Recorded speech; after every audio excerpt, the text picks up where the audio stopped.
Alright, sorry about that. Alright, let's get moving along here. This is taking for a little while to explain. I checked the preamp and the preamp was not working. I was like, oh goodness, here we go. So I went ahead and replaced the preamp transistor. I don't know which one of these it is. It's one of them. As you can see, I replaced the preamp transistor. The preamp's working now. Alright, I think that's about it when it comes to the issues. And it had a few. I was trying to remember them all. Tighten up the bolts here on the SOs.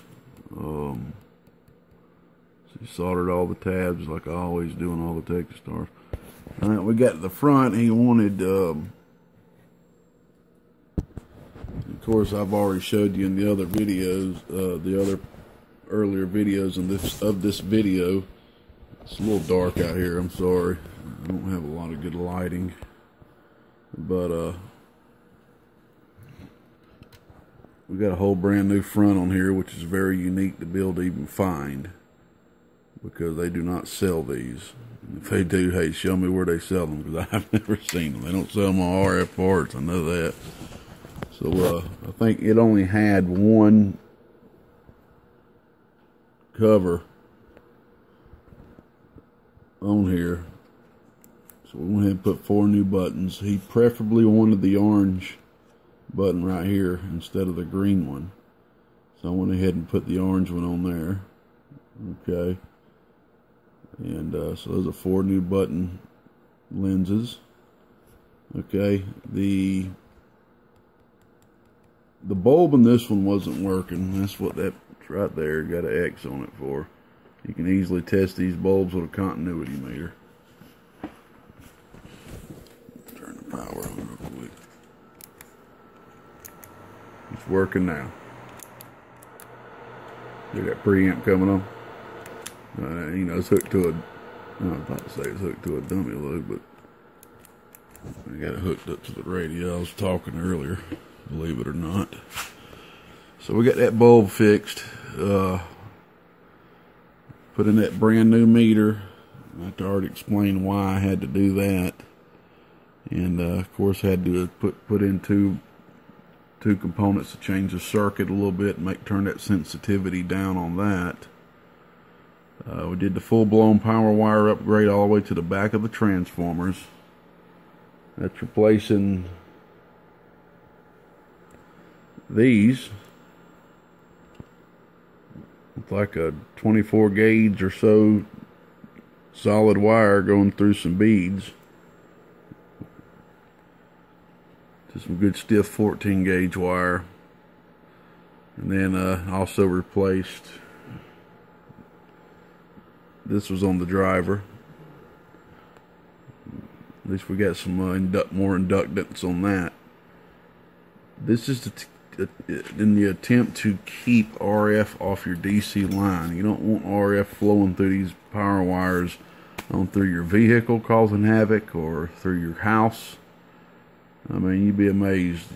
You wonder why you're causing, you know, interference to the TV in the 2 rooms down, or this and that. Sometimes it could be because RF is traveling through them power wires through your home electrical system, using your wires going through your house as an antenna, believe it or not. And we put beads on the power wires as well. I'll put a little strap right there so that bead won't be moving around during shipment or anything. Installed that for the fans. When I ship it, of course, I'll have this unplugged.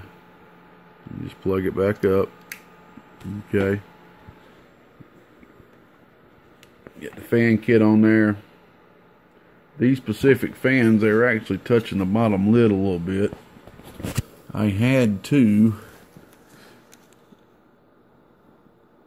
double up on washers on every hole, so I had to use 1, 2, 3, 4, 5, 6, 7, 8, 16 of these cotton pickers, man.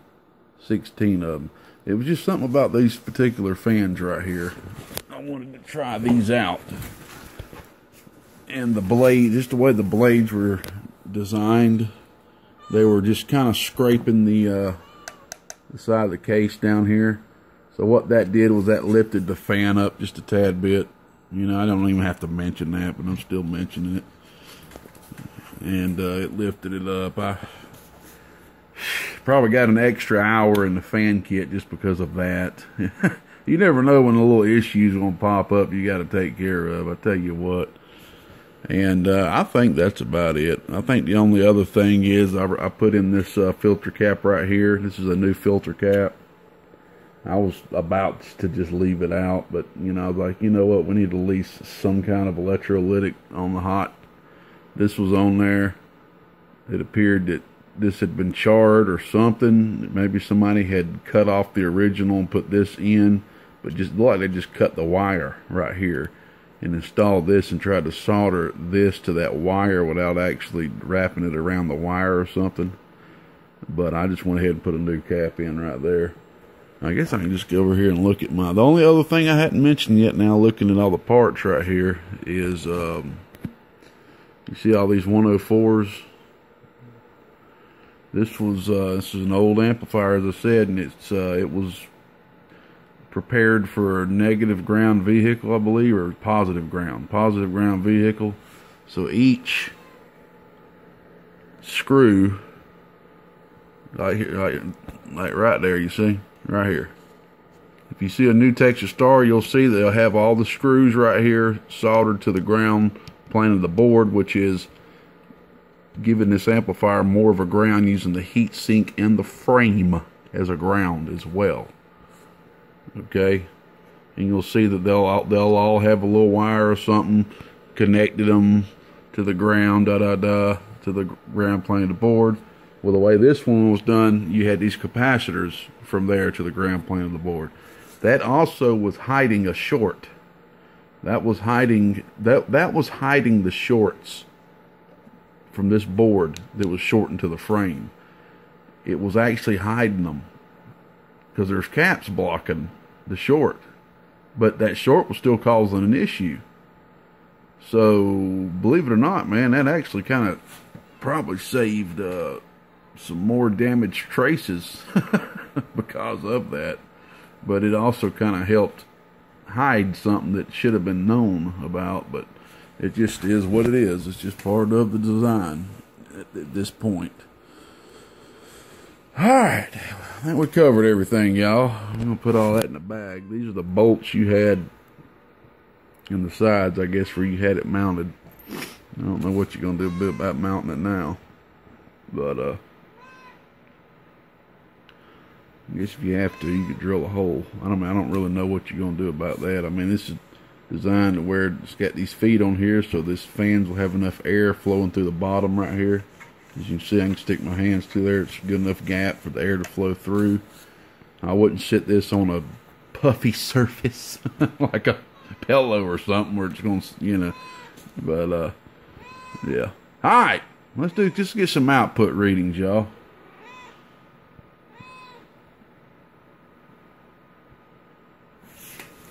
I was going to say, let me bag all this up, but let's just go ahead and start. Alright, we're going to start. Keep in mind now, this amplifier is not going to do the output that you're going to see at a normal 667 or something like that. These transistors, these transistors could be 30, 35 years old for all I know. I don't know. I don't know how old they are, but they're definitely, you usually don't see as much out of some 454s as you would 2879s, but we'll see if we can't at least get that 600 PEP that's advertised, as you can see on the front, DX600. You can't see hardly light. But after we do all that, we're going to put the front on it. The top on it. Put the bolts. We got some black screws, kind of just matching everything, and we'll do one quick shot of the whole amp unhooked. Just kind of. I wish I had one of them tables like Tech 9 uses where you can just spin the amp. I need to get me one of them so I could just spin it around and show it without having to pick it up and move it around. That's a really neat idea. Shout out to Mr. Tech 9, no doubt about it. Alright, so let's go ahead. We got it hooked up to the servo supply, which ain't gonna give this thing all the current it really wants or anything, but it's a good start. You can kind of look at this as it could be in a mobile if you had a small radio. Okay, since we're on the 4-watt radio. I just turned the supply off. I forgot I turned it on. Okay. All right, so we're not going to press in any of these. You're going to have pretty much a 4-power deal, you know. That's what I think it's actually advertised on the front. Yep, 4 power. So you get 4 different power levels on this thing. We're just going to leave it on high. Okay. The fans are running. They're spinning. Putting some air out the back. That's good. That's going to flow and hit that heat sink, come out the back, send the hot air out the back. Some of the hot air could make it out the front as well. It's going to kind of be shooting both directions, but mostly out of the back, just to get that. I don't care where it's shooting, as long as it's getting that hot air off that heat sink. You know what I'm talking about? We're using a 4-watt radio, 4 watts RMS. Okay, we're on a 1,000-watt slug. All right, that gives us about a 50-watt dead key. Okay, this is RMS. Oh yeah. Oh yeah. That's about 110 RMS input tune. Oh yeah. Looks great. Oh yeah. All right, let's see what the peak is at this point. Oh, almost 300 watts. We're at the 280 mark. 280 watts. Alright. From this point, we're going to go ahead and switch over to a better supply. Just give different power levels, different drive levels. We're going to keep it on the 4-watt radio. And we're going to go ahead and hook up to the unregged supply on the medium tap, so she'll drop some voltage good. And at that point, I am going to unplug the fans. That little spark. It's probably best if you unplug the fans without the power on, to be honest with you. That's a prime example, so you won't be making sparks. As you see, alright, amplifier's off. Alright, plug in the fans. Back on. If you ever want to unplug the fans, turn the power off. Then unplug. It ain't gonna hurt nothing, but still, like for this specific plug, I'll go ahead and let you know how I wire these up. I like to use stereo plugs. It's just the preference I like to use.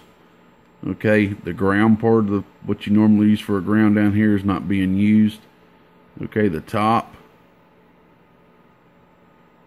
is positive. The middle right here is negative.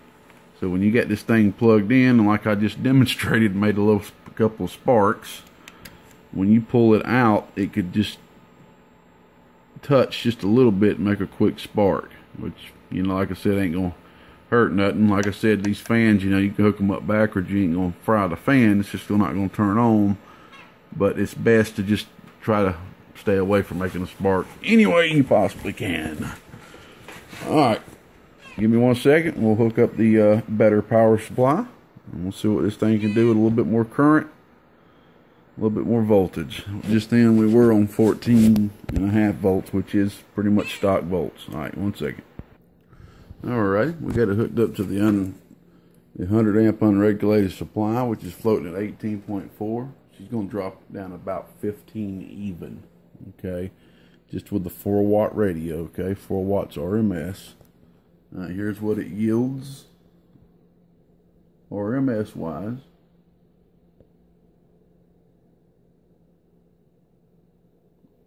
Ooh. Ooh. Ooh. There's about 160, 170 RMS. Here's your peak. Ooh.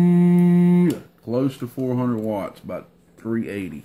So it looks like we gained about 100 watts just making that change. Okay. Alright, y'all, we're creeping on up. My goal is to see if we can't get 600 peak out of it, but that's mainly for the customer. I don't care about peak myself. All I care is about the RMS. If I could somewhat see around 300, I'm happy with the RMS. That's about most I've been able to see off running decent when 454 old school Motorola's are working really good. You know, especially some new ones. If I can get 300 watts RMS out of them, I'm happy with that output. I really am happy with that output. Look at that, y'all. What is that out there peeking out at me? Is that a dozy? We'll get it hooked up here soon, y'all, for all y'all dozy lovers. I ain't been in too big hurry. It's a brand new dozy test center. It's just another jumper in line to me. But some people like dozy watts, and I understand that's all the meters that y'all have, which is completely understandable. You know, everybody don't have to have bird meters at their house. All right. At this point, let's go ahead and hook up the old hot radio. Let's give this thing a little bit more drive, which is pretty much going to emulate closer to how he was driving it. I'm not going to hook up a mod V to this thing. I don't have a radio small enough to do that, but we will drive some decent power into it from a hot radio, which we're going to double our input drive now. All right, give me 1 second. Let me hook it up. All right, we got the hot radio hooked up. By the way, on the very first key, I had the antenna hooked up. I forgot to unhook that and hook up the dummy load. I've got the dummy load hooked back up now. I'd rather be keying it on the dummy load to, you know, you're going to see a little bit less watts out of the dummy load. You know, and also a lot of people don't understand of me showing all this on the bird meters. 9 times out of 10, it's going to show more power on your conventional meters at the house. I've heard that over and over and over and over again. Like I did a 3-pill for a buddy not long ago. You know, he let me know it was doing 100 watts more on the peak at his house. Hey, man, I would rather it be that way than under. I just showing it on these birdies, man. That's all I can do. All right, let's see. We're still on the medium tap. We're going to flip it on the high after this just to see what we can do. I don't know if we're going to be able to get to 300. It don't look like it, but we'll see what we can do with it. That's all. It's going to do what it's going to do, and that's it. I mean, it's a 25+ year box. The transistors in this box are probably as old, 25 years plus, could be 30 years old, who knows. Alrighty. 1000 watt slug still. Here's your RMS. Ooh. Ooh. Ooh. Right there, about 200 watts RMS. Peak. Ooh. We're not getting as much peak out of it. Let me look at the voltage it's dropping to. Ooh, that's 14.3. We need to go ahead and move it up on the tap there. And we'll be getting a little bit more peak out of it. We're on less volts than we've been on so far because of the pull on the supply. Ooh, that's why you're not seeing as much peak out of it. Alright, let me flip it up to the high tap and we'll be right back. Well, guess what? This quite sucks. I have to say, this is the first time ever that I have been at the end of a video and have had an amplifier fell on me that I have worked this hard on, but I know what it is. Is that transistor is blown. And I'm glad that I have found this out before this was shipped out to you and it blew on your watch. So it appears that I'm about to get in here and remove this transistor right here and replace it because it looks like it was just about ready to give and it just gave. And it appears that, well, actually I'm going to have to remove both of these. Oh God, I was hoping I was done with this cotton picker, but it is what it is. Once I up the drive level just a little bit, it was just ready to go. I can see that 10 ohm starting to smoke out there right up under here, so I ain't gonna edit this out, make it look like it this didn't happen. Hey, it is what it is. So I'll get that replaced and we'll come back with a final output test, but it ain't gonna be tonight. I'm gone, y'all. We'll fix it tomorrow and have this thing finally summed up. I'll be back. Alright, well, let's go ahead and add to everything else. We thought we were completely done with this bad boy. And I have took out all 4 of the transistors and they are all damaged. So the issue with that is we had 14 volts on the base of the transistor. I don't think I was able to show that on the videos to begin with. I should have showed that. I try to document everything I can. I had to go here to my Motorola stash over here and pick me out 2 brand new transistors right here on the right side. And these 2 right here match. It's see, I don't have 4 that match. I got them 455s right there. They're all stud mounts. And these 2 are studs. That's a stud. That's a stud right there. Look at them studs. Old school transistors. And guess what? For the first time in my career, I have a driver blown. This driver is blown. So basically all these transistors were damaged due to the unique issue that was before, and it just took a little bit of drive to take that driver out. But I'm glad that it did, because it went ahead and, you know, I've of course already replaced this one right here. It was took all the way out. But it made me take the rest of these transistors out and check them on my Atlas, and none of them are reading as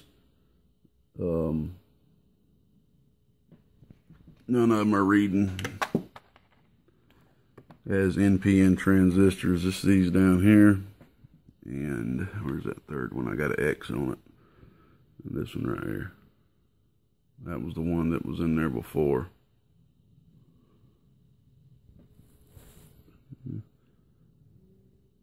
I ain't zooming, but anyway, those are the 4 right there.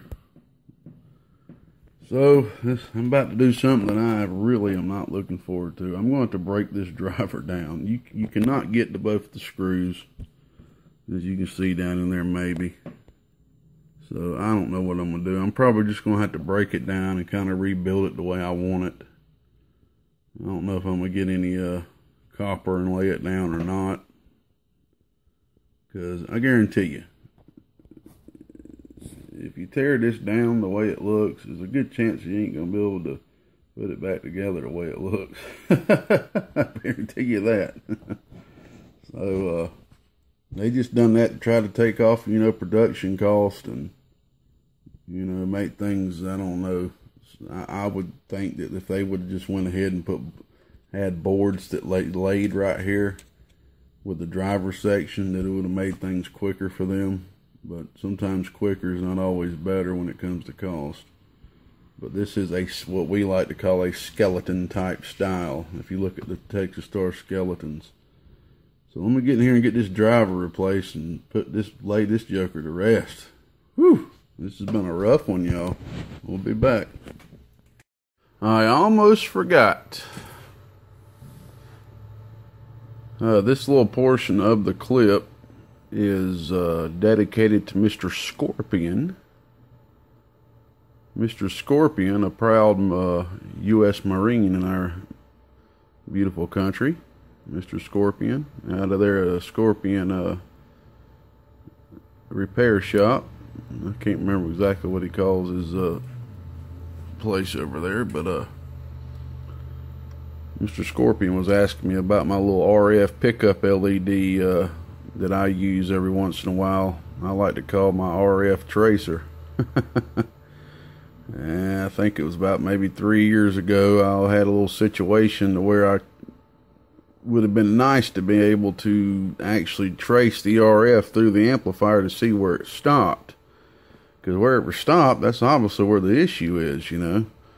So I just used some simple knowledge I'd learned so far, pretty much kind of mimicking an old school RF pickup circuit that you see in some of these older amplifiers. So now is a perfect time to show that working, because how do I know this driver circuit's blown? How do I know this driver circuit's not working? I mean, I know how I know. I did another test where I tested each 2-pin section individually, and I'm getting no output. So, but still, you know, there could still be some other issue not causing the RF to get to the driver section, correct? Like I did have earlier in the amp, which fixed it with this jumper right here. And yeah, that's true. If you see some smoke, I am taking me a little smoke break right now. So let me go ahead and demonstrate that through the old RF tracer, I like to call. A little simple LED with 2 components added to it. There it is right there. Okay. My one that I use at all times is lost. I might have to make me another one. I couldn't find it, so I just twisted me up one real quick. So there is the LED and the glass diode 4148. Alright, so we've got the grounded part of the LED grounded to the frame, see? Okay, with the alligator clip. Alright, here's our positive lead right here, coming into a 10 picofarad capacitor. Alright, this right here is also going to make sure we're not picking up any DC either. For example, we got positive voltage, we get the amplifier's turned on. Okay, you see the light on. See, normally this right here would turn the LED on. I'm going to touch it over here to the hot portion of the amp. And as you see, the LED is not on over there.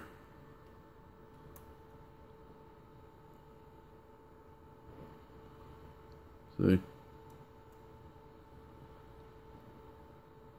So that right there, because DC cannot flow through a capacitor in series, 2 plates with an insulator, or unless it's pulsated. We won't get into that though.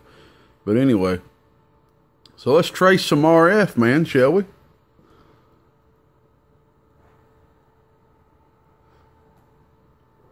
Alright, let's grab our microphone. I'm using my hands-free apparatus here. Shout out to Andy G. Alright. Alright. I'm going to start off at the beginning of where the RF enters the amplifier, which is right here at the SO239 connector. On my other one, I have all this built into a probe with the alligator clip coming out the other end, and the LEDs on the probe. Alright. Alright, I'm touching it. Let's look over here at the LED and key. We have RF. See that? I don't have any resistor on this one, so I'm just going to do some quick keying. There's a possibility. Probably not with this amount of RF, but if you're dealing with higher currents of RF, higher voltage, you could blow that LED pretty quickly. So this is a non-current limited circuit right here, so I'm just going to do some quick keys just to be safe. You know, this is a perfect way to trace down RF. Alright, so we see RF is coming in to the relay. If you know a Texas Star, you know the next place it's going to go when keyed is over here to the power switch.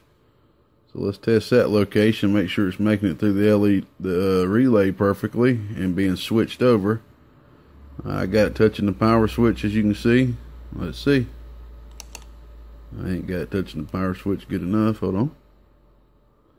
It's kind of hard just touching it with a lead. Okay. There you go. See? Choo, choo. Alright. Alright, next location. If you know Texas Star, next location is going to be, we're just going to make sure it's flowing through all these input padding here, and let's just go directly to the input part of the input transformer. Okay, the coil right here.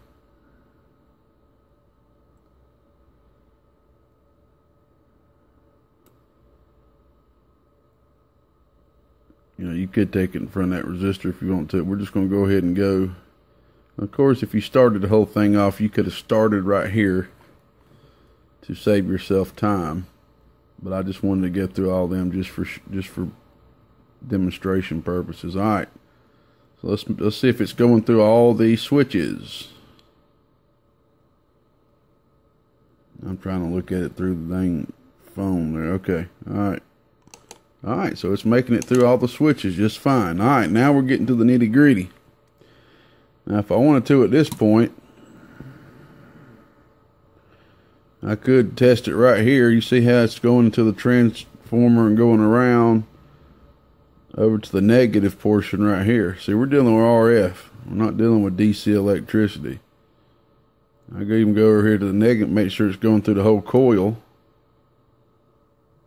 Which, you know, of course it is. And we might even have to audio on this since it's so close to ground. Let's see here.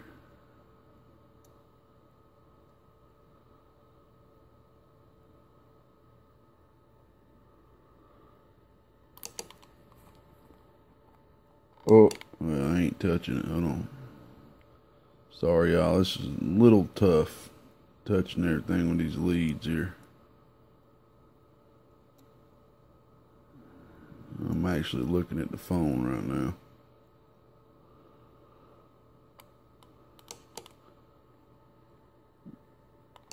Yeah, there it is. I'm audio.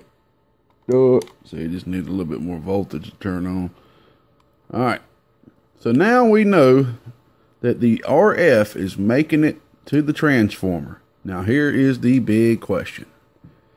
Is the RF being amplified? Let me straighten that out.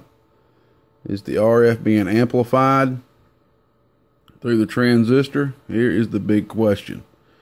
To go ahead and test that easily, I can just go ahead and stick this right here to the front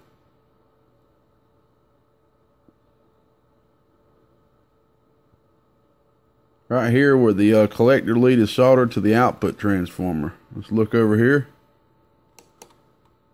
No light. Okay. Just to be double checked, let's go over here to the splitter, which is right here. Okay. Let's go to the main lead of the splitter, which is right here. So you can see that's definitely touching. Alright, it just fell off. Good God almighty. Okay. I'm sorry, y'all. I should have took time to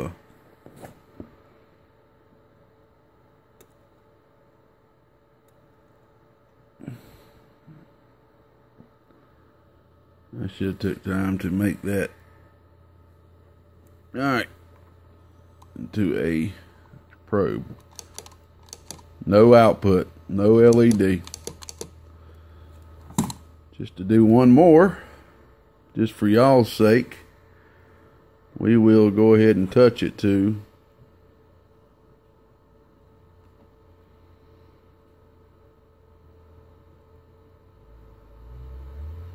right here, which is actually where the coil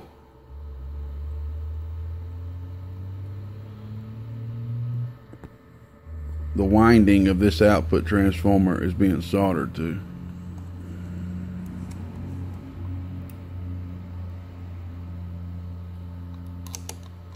No output. And just to show you that the LED is still working, we'll go to the front of the input transformer. There you go. So there we go. It is the transistor is blown. From the points of my knowledge at this point, it could not be anything else. because this LED is picking up RF and RF only. No DC. Alright, appreciate you hanging out there with me through that. I might even upload this as a separate video. Hope that helps out, Mr. Scorpion. Hey, when you learn something new, man, give me a shout and share it with me. Each one teach one out here in the world of sound. The gatekeeper out here in the northeast end of Georgia. We'll be back. Woo! Dog! Son! This was a pretty rough one. This was a pretty rough one. I'm telling you, right when we thought we were done with this cotton picker, it goes up in smoke. Not literal smoke, but... And bait. Hear them sirens. Back in the days, I used to thought they'd be coming for me, but I'm a law-abiding citizen now, so it's all gravy. Anyway, I can hear some people leaving the comments. Oh, are you now? What's going on with this video? All right, that's enough. Anyway, what happened, man, is in the beginning there was 14 plus volts of bias just sitting on the transistors. God knows how many times they were keyed that way, you know, before the amplifier failed for the fellow. You know how many times it was keyed after. But basically all the transistors that was in this thing were damaged, and it just took just a few keys, you know, of me hitting it with the hot radio for it to for the driver to finally fail. Here's the driver transistor right here, and actually it was not a MRF 455, it was a SRF 2072. See? All right. Here's your two final transistors that was on this side. Okay. Here is the two transistors that was on the right side. Yeah. As you see, 8539. These were the original transistors that came with the box. 8539. And then this transistor was blown before, so the amplifier came like this right here to me, like this. And as y'all see, this transistor did blow. I replaced that with one of them transistors over there. And so basically, I will actually show you real quick, just to document. I won't go through them all. I'll just hook up one of them and show you what we're getting, to show you that they are damaged. They're not blown. They're not blown, I repeat, they're not blown. But they are damaged.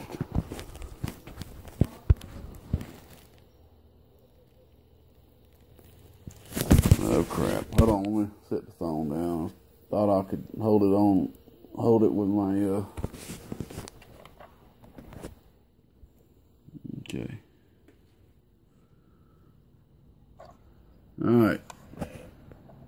Common anode diode network. It's not recognizing as a transistor. Okay.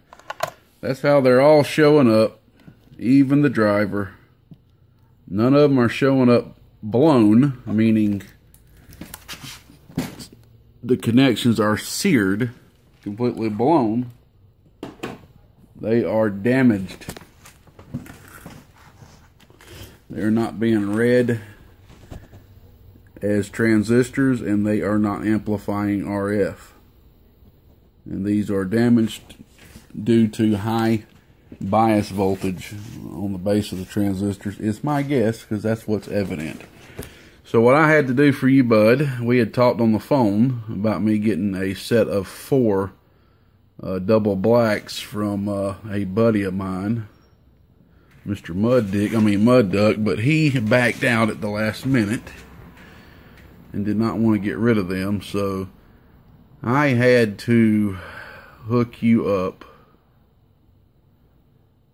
with two brand new MRF 454s, brand spanking new, that I had in my stash. And then these two right here were not brand new, but thank God, believe it or not, they matched. And as you see, they're two different colors, right? Well, how did these match if they're two different colors? Well, luckily, they just do.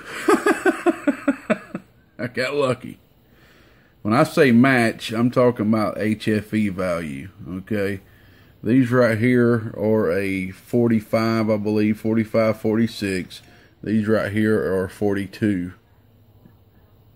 42 and 43, I believe it was. 42, 43, 45, 46. That's matched. If you ask me, that's dang close enough. Alright, so anyway, I had to dismember the driver section, as you can see. And I just went ahead and built it the way that I saw fit. And to me, that right there looks a lot better. I honestly think. If Texas Star could have built them just like this right here, it would have made it a little bit easier to change the transistor if we needed to. So that looks a lot more better to me. A lot cleaner as well. I mean, I'm not bragging or nothing. Oh shoot, I done that thing again.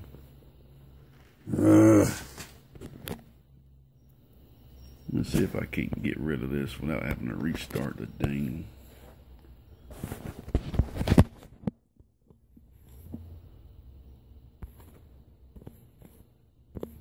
I don't know what causes this, y'all. It's some kind of setting on the phone. Let me press stop. I'll be right back. Alright, sorry about that. God, this is a long video.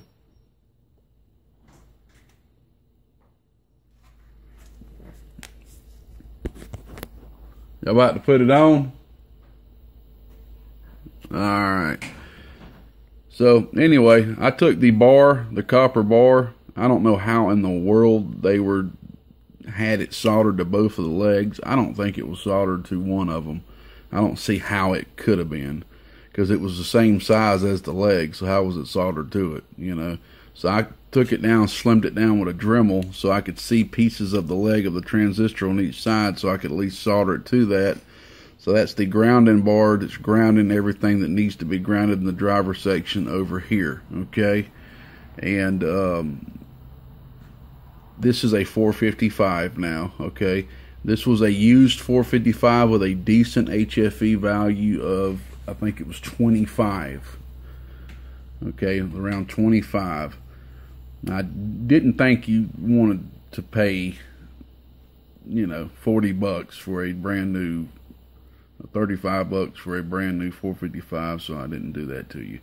It perfectly works well. So we went ahead and did that. So this amplifier now has a fresh set of transistors in the whole damn thing. Excuse my language. Okay. I went ahead and did a little bit more work on the input of it too. There was a little bit more input reflect after I had done this. Of course, the driver section is different now. Another thing I had to do was unwind the input transformer, because there was wire showing. Like it had been nicked. I don't know, man, with a knife or something, to be honest with you. But, let's see if I can't locate where that's at. Right there. Okay. I don't know if this will show up on camera.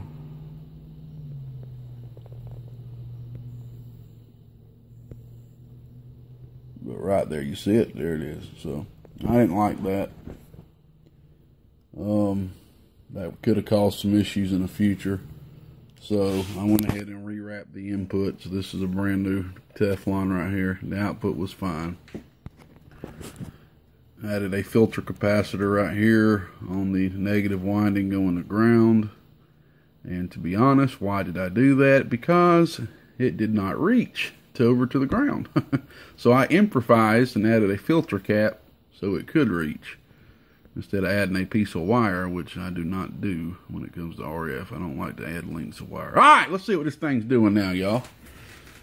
All right, now we are kind of resetting here. We're going to skip all the stuff we already done, but this amp has more output power now. Yeah. All right, so we got the hot radio hooked up. Okay, so we're just going to start back up with the hot radio on the medium tap. Okay, we're on the medium tap. All right. Here's what we get in RMS. 1000-watt slug. Oh. Oh. Oh.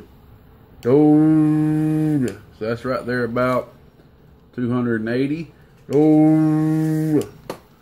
Ooh. Oh, she's dropping about 14.7, 14.8.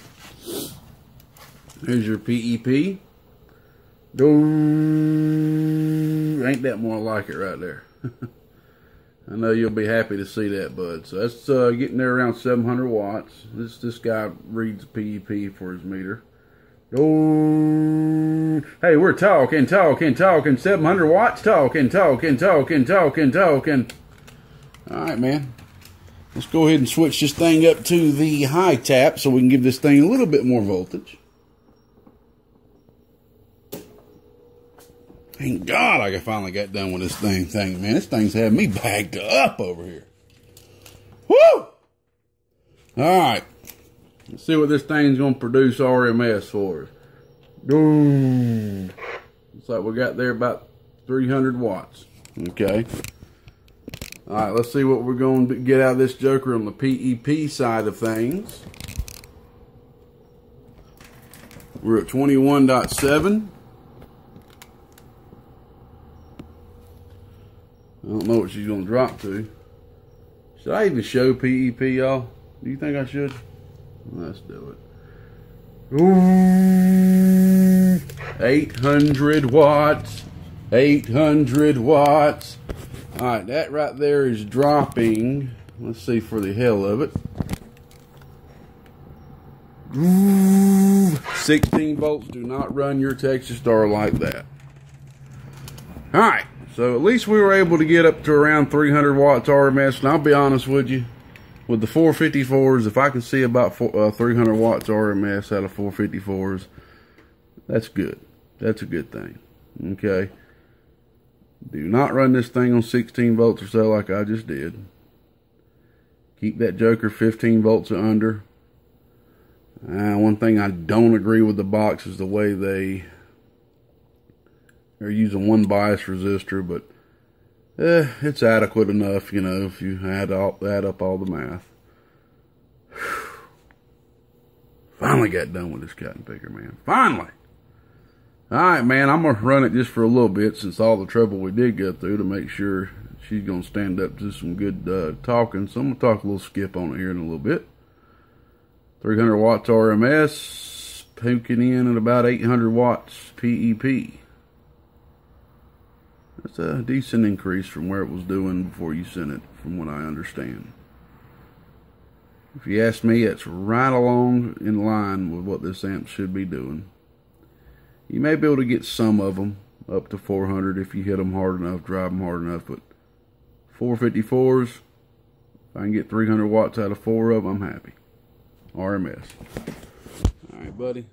I'm going to get this beautiful top back on this thing.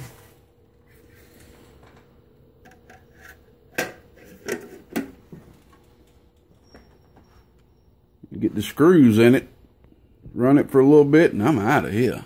Bye-bye.